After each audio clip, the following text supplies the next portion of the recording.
Yamaha and Sea-Doo have finally listened, there's a chink in their armour, and they've thrown back to their history, and they're showcasing these iconic machines, including my very own Wave Raider. And then Sea-Doo a week later did their own related post to the classic, asking all the enthusiasts to share their machines. Guys, the manufacturers have finally been listening. You know what to do, hit the subscribe button, and let's get into the video.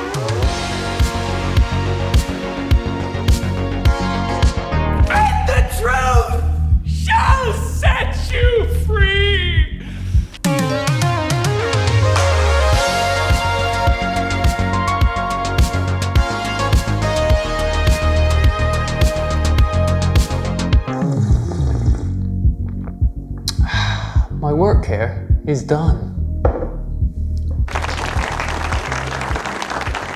All jokes aside, guys, I've been saying for years, Sea-Doo, Yamaha, Kawasaki, all of them, go back to your heritage, dig out the archive footage, get all the old pictures, and actually be proud of what made you great in the first place. It's finally happening. Whether it's coincidence, and I'll take the credit for it, and we'll all take credit, so put in the comments if you guys think that it was my Watercraft Journal appearance. Now, Kevin actually said, on good authority, he knew that Yamaha and Sea-Doo would be listening, and it's a bit of a coincidence that only a month or so later, maybe even less, Yamaha and Sea-Doo respectively have put out historical related posts. Yamaha kicked things off with my beloved Wave Raider, and what makes this extra special, guys, is that Yamaha had actually gone onto my YouTube channel, watched one of the videos and taken a screen grab from the Wave Raider video. And the reason I know this is because that was the only place I'd actually put that source material of the Wave Raider. Now, if this isn't a strong enough indication that Yamaha are actually starting to listen,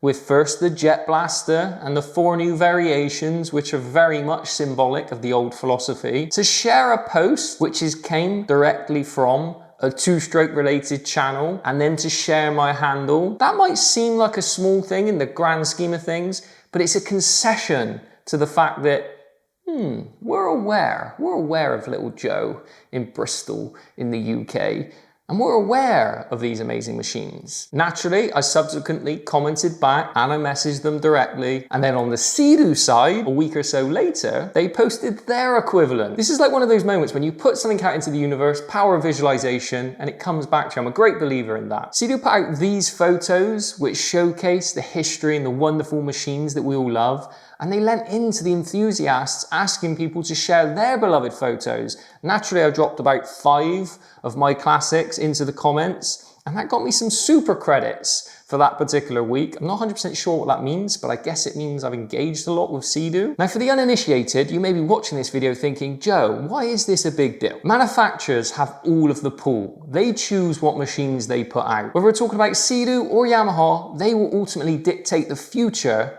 of where these machines go. Now, we all know the big high performance crafts like the RXP, the RXTs, and the Yamaha big boy 1800s.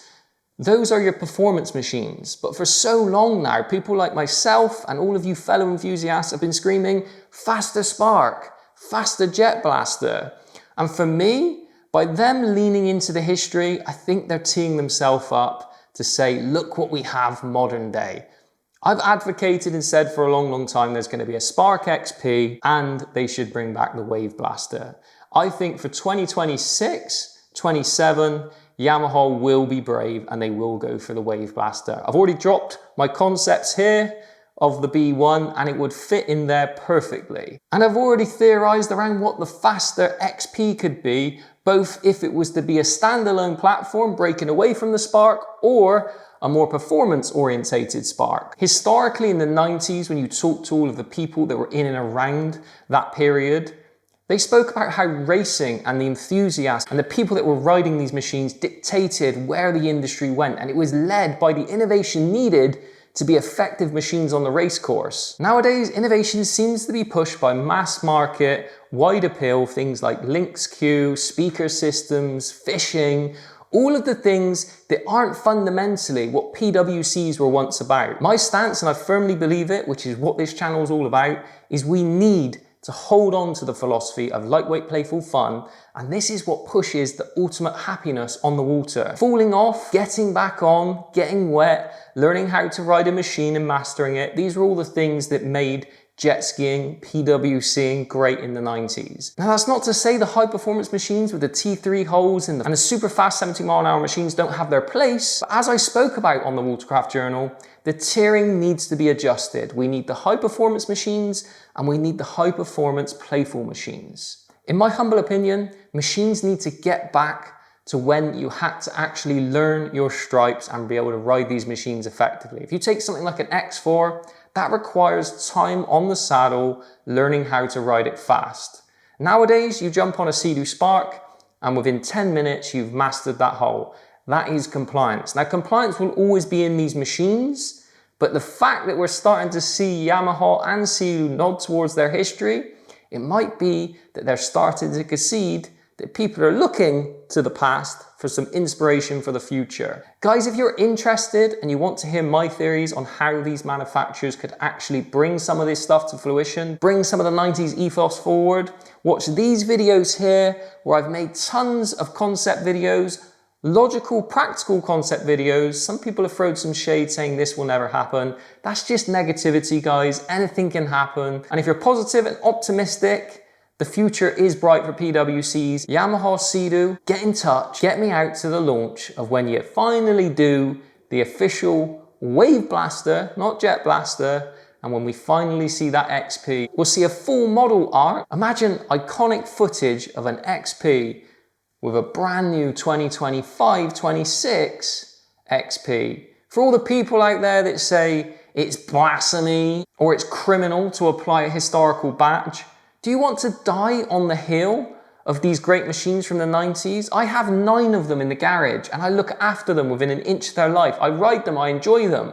But the way that you educate and keep the philosophy of a great period alive is by bringing some of those design cues, performance cues, things that made it great into the modern day. That's not to say we have to throw away the past. That's to say we need to gatekeep how the future of this industry goes. Some of you guys that are hitting this channel that watch my Spark videos and love them, thank you by the way, hit the subscribe button, hit the like button. You guys have landed on my channel because I'm talking about Sparks and Wave Blasters, Jet Blasters, which are current topical machines. If I was just talking about old machines, which is where my main love affair is, it's very hard for me to promote the change that we all want in this sector. And I truly believe the tide is turning and the manufacturers are finally going to give us what I want. And in the meantime, hit the subscribe button. We've got tons of content coming on the channel. The HX is getting super close. We're getting to the colder period of the year now, which I hate, but I'm working on lots of stuff behind the scenes, some really cool collaborations, and whether we're talking new or old, the philosophy is always the same. Let's keep the classics alive.